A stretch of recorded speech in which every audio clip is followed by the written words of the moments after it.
வணக்கம் நண்பர்களே. ஜென்ம நட்சத்திரங்கள் வாழ்க்கை அமைப்பு. பொதுவாக ஜோதிடத்தில் லக்னம், ராசி, நட்சத்திரம் இந்த 3 விஷயங்களும் ரொம்பவுமே முக்கியமான ஒன்று. ஏன்னா பெரும்பாலும் இந்த விஷயங்களை மையமாக வைத்து தான் பலன்களை எடுக்க முடியும். இதில் இந்த ராசி, லக்னம் என்பது ஒரு மேலோட்டமான அமைப்பு பெற்றதாக இருக்கும். அதாவது இன்னென்ன இடங்களில் இன்னென்ன மாதிரியான கிரகங்கள் இருக்குது அப்படிங்கிற பட்சத்தில் அதனுடைய அமைப்புகள், ரிசல்ட் எல்லாமே இப்படி தான் இருக்கும் அப்படிங்கிறத கொஞ்சம் ஈஸியாக ப்ரெடிக்ட் பண்ணி எடுத்துடலாம். ஆனால் அதுவே நட்சத்திரத்தினுடைய அமைப்பு அப்படிங்கிறது ரொம்ப இன்டெப்தான விஷயங்கள். மெயினாக இங்கே ராசியும் நட்சத்திரம் தான் கணக்கு வரும். லக்னத்துக்கு நட்சத்திர கணக்கெல்லாம் வராது. ஏன்னா இங்கே ராசியானது மனம், நட்சத்திரம் என்பது உள்ளுணர்வு.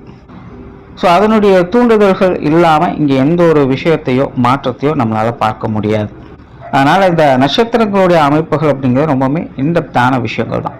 அந்த ஜோதிடத்தில் மொத்தமாக 27 நட்சத்திரங்களுக்கு அந்த 27 நட்சத்திரம் தனித்தனியான குணமும் தனித்தனியான வாழ்க்கை நிலையும் கொண்டதாகவே இருக்கும். ஆனால் என்னதான் 27 நட்சத்திரங்கள் இருந்தாலும் கூட வானியல் சாஸ்திரப்படி ஒரு நட்சத்திரம் என்பது பல நட்சத்திரங்களுடைய கூட்டமைப்பு தான்.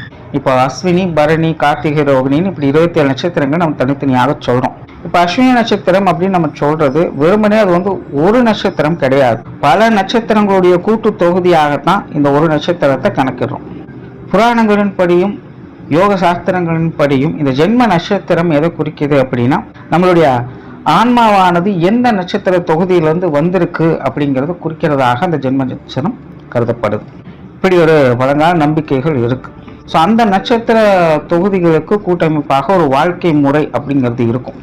ஸோ அந்த முறைப்படி தான் அந்த ஜென்ம நட்சத்திரம் பிறக்கக்கூடியவங்களும் அவங்களுடைய வாழ்க்கை நிலையை பார்த்துக்கிட்டு வருவாங்க. இது எல்லாமே ஒரு நம்பிக்கை சார்ந்த விஷயங்கள் தான். நம்ம சித்தர்களையும் முன்னோர்களையும் நம்புகிறோம், அவங்க சொன்ன விஷயங்களையும் நம்புகிறோம். அதன் அடிப்படையில் இந்த விஷயங்கள்லாம் நம்ம நம்பிக்கைக்குரியதாக இருக்கும்.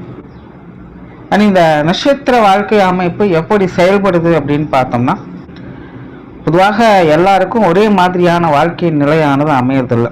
சிலலாம் பார்த்தீங்கன்னா ஆரம்ப காலகட்டங்களில் நல்லா இருப்பாங்க, நடுப்பகுதியில் கொஞ்சம் கஷ்டப்படுவாங்க, அப்புறம் மறுபடியும் பிற்பகுதியில் ரொம்ப நல்லா இருப்பாங்க. சிலர்லாம் ஆரம்பத்திலேயே கஷ்டப்பட ஆரம்பிச்சிடுவாங்க, நடுப்பகுதியில் நல்லா இருப்பாங்க, பிற்பகுதியிலும் கஷ்டப்பட ஆரம்பிச்சிடுவாங்க.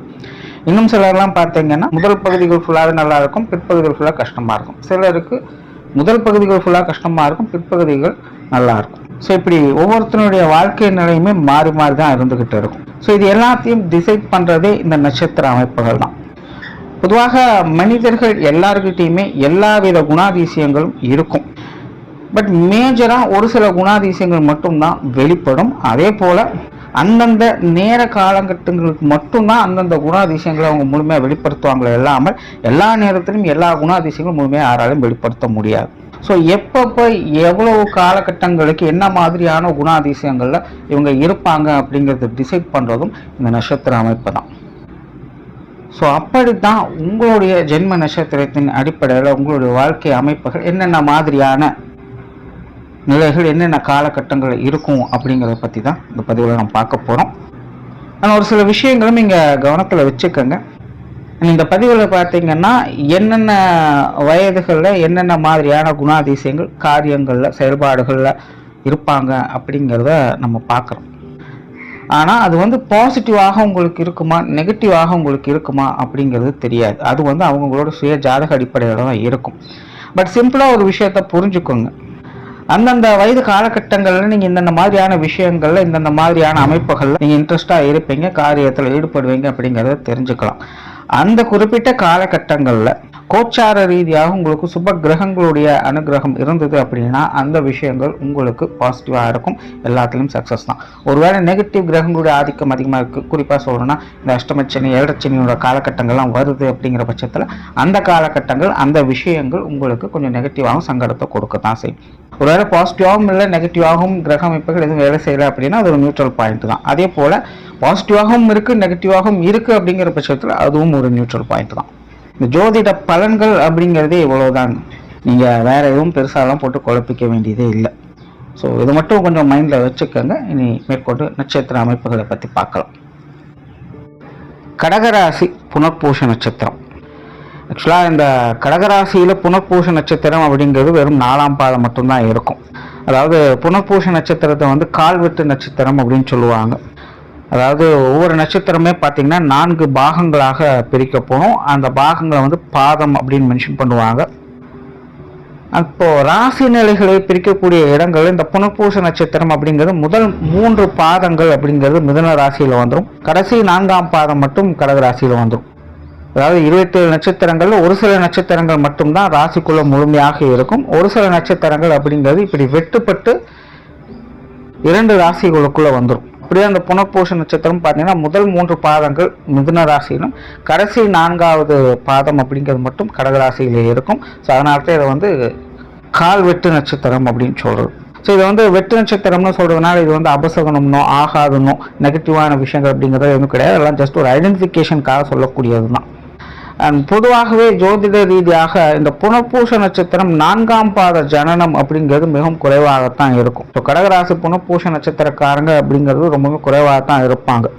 அதாவது உதாரணத்துக்கு சராசரியாக ஒரு நட்சத்திரத்தில் 100 ஜனனம் ஏற்படணும் அப்படின்னா இந்த புனர்பூச 4ஆம் பாதம்னு வரும்பொழுது இந்த 100ல் 1 2 ஜனனம் மட்டும்தான் இருக்கும். அதனால இந்த புனர்பூச 4ஆம் பாத ஜனனம் அப்படிங்கிறது ரொம்பவே குறைவாகத்தான் இருக்கும். கிளியரா சொல்லணும்னா பூலோகத்துல இவங்க பெருசா ஜனனம் எடுக்கிறது இல்லை. ஜெனரலாகவே இந்த புனர்பூச நட்சத்திரம் அப்படிங்கிறது ஒரு சாத்வீக நட்சத்திரம். அதுல கடகராசியில வரக்கூடிய அந்த புனர்பூச நட்சத்திரம் அப்படிங்கிறது ரொம்பவுமே விசேஷமான தன்மை பெற்றது. ஒரு பவர்ஃபுல்லான நட்சத்திரமும் கூட, தனித்துவமான நட்சத்திரமும் கூட. அதனால இதுல ஜனனம் அப்படிங்கிறது ரொம்ப குறைவாக இருக்கும். பெரிய பெரிய மகான்கள், அறிஞர்கள் போன்றவர்கள் இந்த நட்சத்திரத்துல ஜனனம் எடுப்பாங்க. ஜெனரலாகவே வித்தைகளுக்கு பேர் போன இந்த புனர்பூச நட்சத்திரம் நல்ல கற்றல் அறிவு உடையது, ஞானம் பெறக்கூடியது, நாலேஜை வளர்த்து கொள்ளக்கூடியது, நாலேஜை ஷேர் பண்ணக்கூடியதும் கூட. நிறைய விஷயங்களை தெரிந்து கொள்ளக்கூடிய திறன் இவங்களுக்கு இயற்கையாகவே இருக்கும். மேலும் இந்த நட்சத்திரத்தில் பிறக்கக்கூடியவங்க அந்தந்த காலகட்டங்களுக்கு ஏற்றபடி தன்னை அப்டேட் பண்ணி கொண்டே தான் இருப்பாங்க. ஸோ எதெல்லாம் தெரிந்து கொள்ளணுமோ அது எல்லாத்தையுமே தேடி போய் தெரிந்து கொள்ளக்கூடியவங்களாகவே இருப்பாங்க. அறிவை வளர்த்து கொண்டே இருப்பாங்க. ஜென்ரலாகவே இந்த நட்சத்திரம் என்பது ஒரு சுகப்பிரியம் கொண்டது. ஹார்ட் ஒர்க்கெல்லாம் இந்த நட்சத்திரத்துக்கு சுத்தமாக செட் ஆகாது. அந்த ஸ்மார்ட் ஒர்க் செய்யக்கூடியதும் அல்ல. ஒரு இயல்பான நிலைகளில் சராசரியான விஷயங்கள் ஈடுபடக்கூடிய ஒரு நட்சத்திரமாக இருக்கும். ரொம்ப ஆடம்பரமான விஷயங்களோ ஆர்ப்பாட்டமான விஷயங்களோ எதிர்பார்க்க முடியாது. ரொம்ப சிம்பிளாக யதார்த்தமான நிலைகளில் தான் இருக்கும். தேவைக்கு தகுந்த மாதிரி தான் காரியங்களில் ஈடுபடும். ஆகாத விஷயங்கள், வீண் விஷயங்களில் ஈடுபாடுகள் இருக்காது. 4 பேருக்கு பயன் தரக்கூடிய விஷயங்கள், காரியங்கள தான் ஈடுபடும். இயற்கைக்கு புறம்பாக எந்த ஒரு காரியங்களையும் செய்யாது. கடமையை கண் போன்று நினைத்து காரியம் மாற்றக்கூடியது. மற்றவர்களுக்கு உதவக்கூடிய குணம் பெற்றது. சொத்து சுகங்களை அனுபவிக்கக்கூடியது. அன்பையும் பாசத்தையும் வெளிப்படுத்தக்கூடியது. பெற்றோர்கள் மீது அதிக அளவில் மதிப்பு மரியாதை செலுத்தக்கூடியது. உறவுகளை பேணக்கூடியது. நட்பை விரும்பக்கூடியது. வித்தைகளை கற்பிக்கக்கூடியது. இப்படி இந்த நட்சத்திரத்தின் பெருமைகளை பற்றி புகழ் பாடிக்கிட்டே இருக்கலாம். உலகத்துல என்னெல்லாம் நல்ல விஷயங்கள் இருக்கோ அத்தனை நல்ல விஷயங்களும் இந்த நட்சத்திரத்துக்கு முழுமையாக பொருந்தும். ஸ்ரீராமன் ஜனித்த நட்சத்திரம், இதை விட வேற என்ன பெருமை வேணும்? இந்த ஒத்த வார்த்தை போதும் நட்சத்திரத்தோட பெருமையை சொல்றதுக்கு. எல்லா வகையிலுமே சிறப்பு வாய்ந்த நட்சத்திரம். கடமை மட்டும்தான் இதனுடைய முக்கிய குறிக்கோள். ஸோ தான் பிறவி எடுத்தது நோக்கம் என்ன அப்படிங்கிறத அறிந்து செயல்பட்டுட்டு வரும். அது வந்து அவங்கவுங்களுக்கு புரியலையோ அது 2வது விஷயம். ஆனால் அந்த நட்சத்திரத்தினுடைய குணமே என்னன்னா தான் ஜனித்ததற்கான காரணத்தை காரியமாக்கி கொண்டிருக்கும். அதனால தான் இந்த நட்சத்திரத்தை பிறக்கக்கூடியவங்க பெரும்பாலும் பார்த்தீங்கன்னா எல்லாம் விதிவிட்ட வழியும் போயிட்டு இருப்பாங்க. இயற்கைக்கு மாறாக எந்த ஒரு காரியத்திலும் ஈடுபட மாட்டாங்க. ஆன்மீகத்தில் ஆர்வம் உள்ளவங்களாக இருப்பாங்க. பெரியோர்களுக்கு மதிப்பு மரியாதை கொடுக்கக்கூடியவங்களாக இருப்பாங்க. சாஸ்திர சம்பிரதாயங்கள் விருப்பம் உள்ளவங்களாக இருப்பாங்க. ஜோதிடத்துல ஒரு விஷயம் இருக்கு. ஜோதிடத்தை மட்டுமல்ல, இயற்கையே அப்படித்தான். அதாவது 100% பாசிட்டிவ்னோ இல்லை 100% நெகட்டிவ் அப்படின்னு எதுவுமே கிடையாது. அப்படியே அந்த கடகராசி புனர்பூச நட்சத்திரமும் ஒரு சில ஜாதகங்கள், அதாவது ஜெனரலாக இந்த நட்சத்திரத்தில் ஜனனம் அப்படிங்கிறது பெரிய அளவில் ஏற்படுறது இல்லை. அப்படியே ஏற்பட்டாலும் அது வந்து சொப்பமாக தான் இருக்குது. பட் அதுலேயும் ஒரு சில ஜாதகங்கள் சுய ஜாதக ரீதியாகவே அசுப கிரகங்களோடு தொடர்பு கொண்டு இருக்கும். அந்த நபர்கள் மட்டும் வாழ்க்கையில் கொஞ்சம் சிரமப்பட்டு கொண்டு இருப்பாங்க. ஆனால் விதி அப்படிங்கிற நிலையில எல்லா விஷயங்களும் ஏற்றுக்கொண்டு தான் இருப்பாங்க. எதுவும் புறம் தள்ளக்கூடியவங்க அல்ல. கடமையை கரெக்டாக செஞ்சுட்டு வருவாங்க. பட் கஷ்டப்பட்டு தன்னுடைய வாழ்க்கையை நடத்தி கொண்டு இருப்பாங்க. உதாரணத்துக்கு ராமரையே எடுத்துட்டாலும், அரசனாகவே ஜனனம் எடுத்தாலும் கூட முக்கால்வாசி காட்டில் தான் வாழ்க்கையை கழிச்சாங்க. ஸோ அப்படிதான் ஒரு சில ஜாதகங்கள் அமையும். ஸோ ரொம்பவும் கஷ்டப்பட்டு கொண்டு தான் இருப்பாங்க, ஆனால் நீதி நெறி தவறாதவங்களாக இருப்பாங்க, உண்மையாக இருப்பாங்க. ஏன்னா இந்த நட்சத்திரமே தன்னுடைய ஜனனம் எதற்காக இருக்கு அப்படிங்கிறத நிறைவேற்றுதல தான் இருக்கும். விதி எப்படியோ அதனுடைய போக்கில் இது போக ஆரம்பிச்சிடும். பட் அந்த மாதிரியான நிலைகள்லாம் ரொம்பவுமே ரேரான அமைப்புகள் தான். ஒருவேளை அந்த மாதிரியான ஜனனம் இருக்கு அப்படிங்கிற பட்சத்தில் அவங்களாம் முக்தி அடைகிறது உறுதி அப்படின்னே சொல்லிடலாம். வாழ்க்கையில எல்லா உன்னதமான தன்மைகளும் அவங்களுக்கு உண்டு. அவங்களுடைய காலம் முடியறதுக்குள்ள தர்மத்தை நிலைநாட்டுவதற்கான விஷயங்கள் காரியங்கள் அவங்க இந்த உலகத்துக்கு கொடுத்துட்டு தான் போவாங்க. அதாவது அவங்க கஷ்டப்படுறதும் இந்த ஒரு காரணங்களுக்காகத்தான் இருக்கும். ஏன்னா அனுபவம் இல்லாமல் எதையும் பெற முடியாது இல்லையா? அதனாலதான் அந்த மாதிரியான ஒரு செட்டப். மற்றபடி இந்த புனர்பூசம் 4ஆம் பாதம் கடகராசி அப்படிங்கிறது ரொம்பவுமே சிறப்பு வாய்ந்த ஒரு நட்சத்திரமாக இருக்கும். ரொம்பவுமே ஒரு சாத்வீகமான வாழ்க்கை நிலையை பெற்றது. ஆடம்பரங்களுக்கோ ஆட்டம்பாட்டங்களுக்கோ அங்கே இடம் கிடையாது. வாழ்க்கையின் யதார்த்த நிலையை உணர்ந்து பின்பற்றி வாழக்கூடிய திறன் பெற்றதாக இருக்கும். அதனால இயல்பாகவே உங்களுடைய வாழ்க்கை முறையும் பார்த்தீங்கன்னா எல்லாமே கடமை கடமை கடமை அப்படின்னே தான் போய்கிட்டு இருக்கும். தனிப்பட்ட முறையில் மிகவும் சாந்தமான ஒரு வாழ்க்கையை வாழக்கூடியவங்களாக இவங்க இருந்து வருவாங்க. ஸோ இந்த நட்சத்திரத்தினுடைய வாழ்க்கை அமைப்பு பார்த்தீங்கன்னா ஒரு சாத்வீகமான நிலைகளில் தான் இருக்கும். படிப்படியான வாழ்க்கை முன்னேற்றங்களை இது பார்த்துக்கிட்டு வரும். ஸோ ஆரம்ப காலகட்டங்கள்லேருந்தே இது ரொம்பவுமே பொறுப்போடு செயல்பட ஆரம்பிக்கும். இளம் வயதிலேயே பார்த்தீங்கன்னா கஷ்ட நஷ்டங்கள்னா என்ன, நல்லது கெட்டதுன்னா என்ன அப்படிங்கிறது எல்லாத்தையும் தெரிந்து வாழ்க்கையை முடிந்த அளவுக்கு சரியான பாதையில் எடுத்து செல்வதற்காக முயற்சி செஞ்சுக்கிட்டு இருக்கும். ஸோ இந்த நட்சத்திரத்தில் பிறக்கக்கூடியவங்களுக்கு சுய ஜாதகம் என்பது ரொம்ப ரொம்ப முக்கியம். ஸோ நட்சத்திரத்தின் அடிப்படையில் பெருசாக குற்றம் குறித்து சொல்றதுக்கு எதுவும் இல்லை. கிரகதோஷங்களின் அடிப்படையில் பிரச்சனைகள் ஏற்பட்டாங்க உண்டு. அதனால தான் இதுக்கு ஜாதக அமைப்பு அப்படிங்கிறது ரொம்ப ரொம்ப முக்கியம். ஸோ சுய ஜாதக ரீதியாக கிரகங்கள் சாதகமாக இருக்கும் பட்சத்தில் ஒரு நல்ல வாழ்க்கை நிலையை பெற்று ஒரு சுமூகமான வாழ்க்கையை வாழக்கூடியதாக இருக்கும். யதார்த்த நிலைகளில் எப்படி எல்லாருக்கும் ஒரு ஏற்ற இறக்கங்கள் கொண்ட வாழ்க்கையை கொடுக்குதோ அதே மாதிரி இதுவும் சின்ன சின்ன ஏற்ற இறக்கங்களை பார்த்துட்டு சீரான வாழ்க்கை நிலையை படிப்படியான முன்னேற்றங்களோடு இது இருந்துட்டு வரும். ஒருவேளை ஜாதகம் சரியில்லை அப்படிங்கிற பட்சத்தில் இந்த வாழ்க்கையில் ஏற்படக்கூடிய அந்த ஏற்ற இறக்கங்கள் அப்படிங்கிறது கண்டிப்பாக இருக்கும். பட் என்னன்னா அடிக்கடி தன்னைத்தானே இது நொந்து கொள்ளும். தானே பார்த்தீங்கன்னா எல்லா பிரச்சனைகளுக்கும் ரெஸ்பான்சிபிலிட்டி எடுத்துக்கொள்ளும். தன்னால தான் இந்த மாதிரியெல்லாம் ஆயிடுச்சு அப்படின்னு தன்னைத்தானே இது நொந்து கொள்ள செய்யும். இந்த ஒரு சின்ன வேறுபாடுகளாக ஜாதக ரீதியாகவும் ஏற்படும். மற்றபடி மற்ற விஷயங்கள் எல்லாமே கிட்டத்தட்ட ஒரே மாதிரி தான் இருக்கும். இந்த நட்சத்திரத்தில் பிறக்கக்கூடியவங்களுக்கு முதல் 15 வருட காலகட்டம் அப்படிங்கிறது ஒரு நல்ல ஒரு காலகட்டம் அப்படின்னு சொல்லலாம். இந்த காலகட்டங்களில் நல்ல அறிவுத்திறன் இவங்களுக்கு மேலோங்கும். கற்றல் சம்பந்தப்பட்ட விஷயங்கள் அதிக ஆர்வம் காட்டுவாங்க. குடும்ப விஷயங்கள் அதிக ஆர்வம் காட்டுவாங்க. குடும்பத்தில் எல்லாருக்கும் பிரியம் உள்ளவங்களாக இந்த காலகட்டங்கள் இருப்பாங்க. சில குழந்தைகளெல்லாம் பார்க்கலாம், ரொம்பவுமே அமைதியாக பவ்யமாக சாந்தமாக சமத்து குழந்தைகள் அப்படின்னு சொல்கிற மாதிரி இருக்கும். இதெல்லாம் பார்த்தீங்கன்னா இந்த புனர்பூச நட்சத்திரத்துக்கு பிறந்தவங்களுக்கு முழுமையாக பொருந்தும். அதுலேயும் குறிப்பாக இவங்களுடைய அந்த குழந்தை பருவ வாழ்க்கை அப்படிங்கிறது கிட்டத்தட்ட அப்படித்தான் இருக்கும். அந்த ஒரு வயதிலேயே எல்லா விஷயங்களுமே பொறுப்போடும் அமைதியோடும் நிதானத்தோடும் செயல்படக்கூடிய குணமும் தைரியமும் நம்பிக்கை உடையவர்களாக இருந்துட்டு வருவாங்க. அவங்களை அறியாமலே அந்த விஷயங்கள்ல அவங்க செயல்பட்டு வருவாங்க. கோச்சார ரீதியாகவும் கிரக அமைப்புகள் உங்களுக்கு அந்த காலகட்டங்களில் சப்போர்ட்ஃபுல்லாக இருந்துருச்சு அப்படின்னா அந்த குழந்தை வயதிலேயே நல்ல பேரும் புகழும் அடையக்கூடிய அமைப்புகள் இவங்களுக்கு உண்டு. அதே போல அந்த காலகட்டங்களில் இவங்களுக்கு அல்லது உங்கள் குடும்பத்தாரை சார்ந்தவங்களுக்கு இந்த சொத்து சுகங்கள் வகையில் பொருளாதார ரீதியாக மேன்மை பெறக்கூடிய அமைப்புகள் இவங்களுக்கு உண்டாகும். சில இடங்கள்லாம் பார்க்கலாம், இந்த பரம்பரை சொத்துக்கள்லாம் பார்த்தீங்கன்னா திடீர்னு ஏதோ ஒரு காரணங்களால் குழந்தை பேர்களில் மாற்றி வரும். ஸோ அந்த மாதிரியான நிலைகள்லாம் பார்த்தீங்கன்னா இந்த புனர்பூச நட்சத்திரம் பிறக்கக்கூடியவங்களுக்கு உண்டு.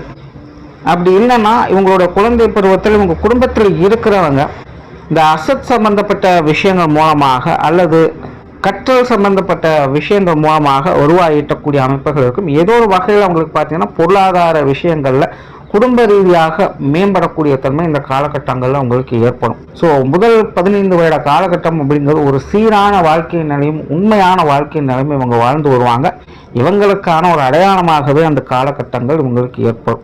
அதன் பிறகு ஒரு 20 வருட காலகட்டங்கள், அதாவது 15 to 35 வயது வரை இந்த காலகட்டமானது இவங்களுக்கு கொஞ்சம் ஏற்ற இறக்கங்கள் அதிகமாகவே ஏற்படக்கூடிய ஒரு காலகட்டமாக இருக்கும். பல விஷயங்களையும் அனுபவ ரீதியாக முழுமையாக புரிந்து கொள்ளக்கூடிய நிலைகளில் உங்களுடைய வாழ்க்கை பயணம் அப்படிங்கிறது ஏற்படும். குறிப்பாக இந்த காலகட்டங்களில் கொஞ்சம் கஷ்டப்படக்கூடியவங்களாகத்தான் இருப்பாங்க. ஏன்னா 20 வருட காலம் அப்படிங்கும் பொழுது கோச்சார ரீதியாக சுப கிரகங்களுடைய அனுகிரகம் இந்த காலகட்டங்கள் உண்டாயிடும். அசுப கிரகங்களுடைய சேர்க்கை பார்வை போன்ற விஷயங்களும் இந்த காலகட்டங்கள் உண்டாகும். குறிப்பாக இந்த 7 லட்சம் அஷ்டமச்சனையெல்லாம் 35 வயதுங்கும்போது கண்டிப்பாக கிராஸ் பண்ணி ஆகும். அதனுடைய தாக்கமும் ஒரு பக்கம் இருந்துகிட்டு தான் இருக்கும். ஒரு நட்சத்திரத்தின் அடிப்படையிலேயே பார்க்கும்போது இந்த ஒரு 15 வருட காலகட்டம் அப்படிங்கிறது கஷ்ட நஷ்டங்களை பார்க்கக்கூடிய நிலைகளை தான் செயல்பட்டு வரும். வாழ்க்கையில் உண்மையான நிலை என்ன அப்படிங்கிற இந்த காலகட்டங்களே புரிஞ்சுப்பாங்க. பட் இன்னொரு விசேஷம் அப்படின்னு பார்த்தீங்கன்னா, இந்த புனர்பூச நட்சத்திரத்தை பொறுத்த வரைக்கும் ஒரு பக்கம் கஷ்ட நஷ்டங்கள் அப்படிங்கிறது போயிட்டு இருக்கும். இன்னொரு பக்கம் பார்த்தீங்கன்னா தன்னுடைய விருப்பத்தை நிறைவேற்றுவதற்காக போராடி கொண்டும் இருக்கும். பெரும்பாலும் இந்த புனர்பூச நட்சத்திரம்ங்கிறது ஒரு சீரான நிலைகளை செயல்படக்கூடியதான்.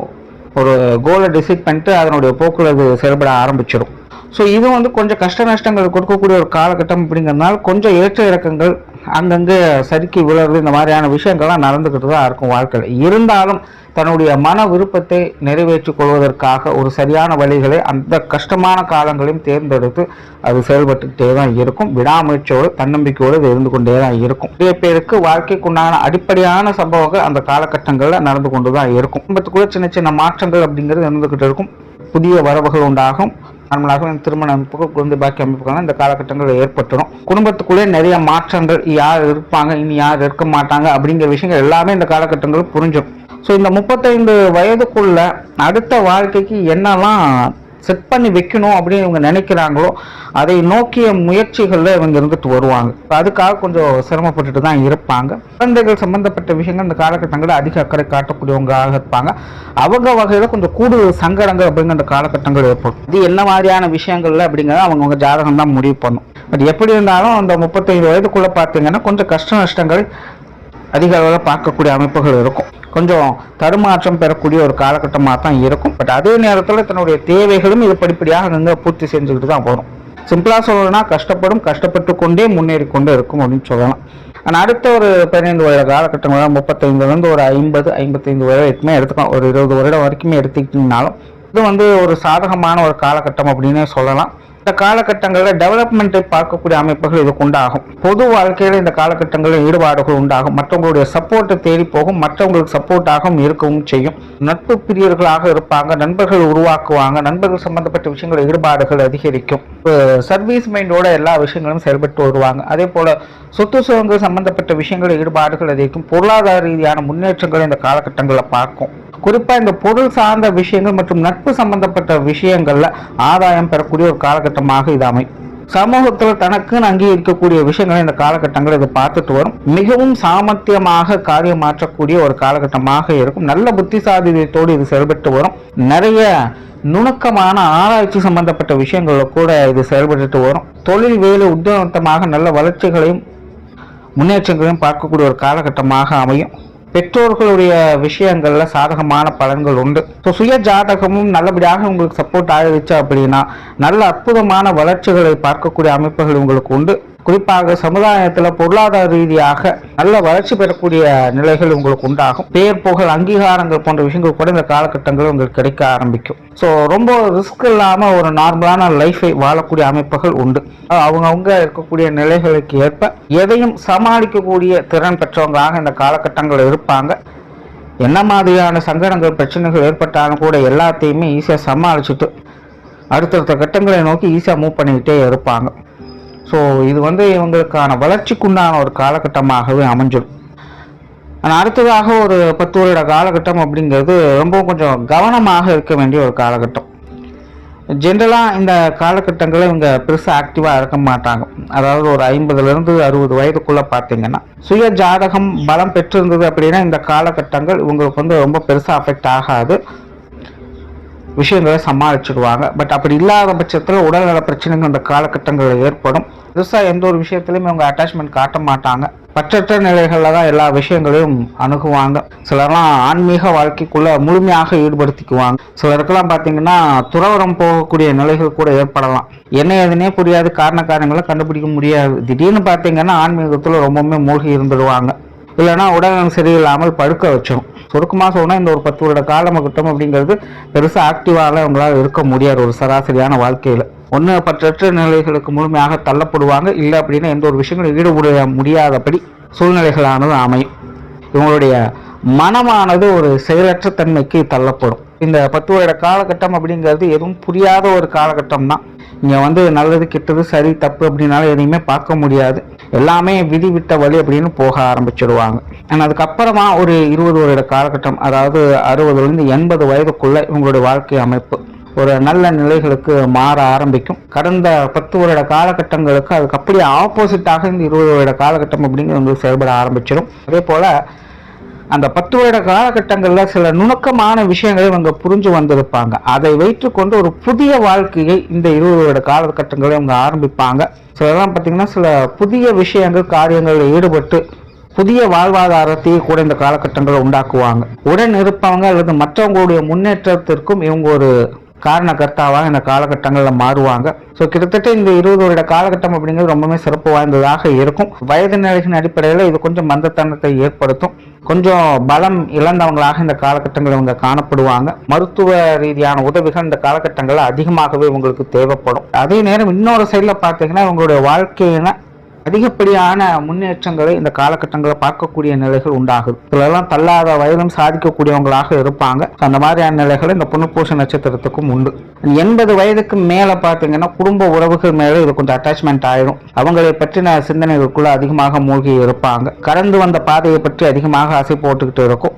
அந்த வயதுக்குண்டான யதார்த்த நிலைகளை இதை பின்பற்றிட்டு வரும். மதிப்பு மரியாதை போன்ற விஷயங்களுக்கு அந்த காலகட்டங்களில் அதிக முக்கியத்துவம் கொடுக்கும். சிலருக்கெல்லாம் பார்த்தீங்கன்னா 80 வயதுக்கு மேலே தான் அவங்களுக்கு உண்டான அங்கீகாரங்களே கிடைக்கப்படும். ஸோ அந்த மாதிரியான நிலைகள்லாம் இந்த புனர்பூச நட்சத்திரக்காரங்களுக்கும் உண்டு. ஸோ தன்னால் எந்த அளவுக்கு முடியுமோ அந்த அளவுக்கு சீரான நிலைகளில் தன்னுடைய வாழ்க்கையை எடுத்து செல்லும். ஸோ இப்படியாக இந்த புனர்பூச நட்சத்திரம் தன்னுடைய வாழ்க்கை பயணத்தை எடுத்து செல்லும். நன்றி, வணக்கம், வாழ்க வளமுடன்.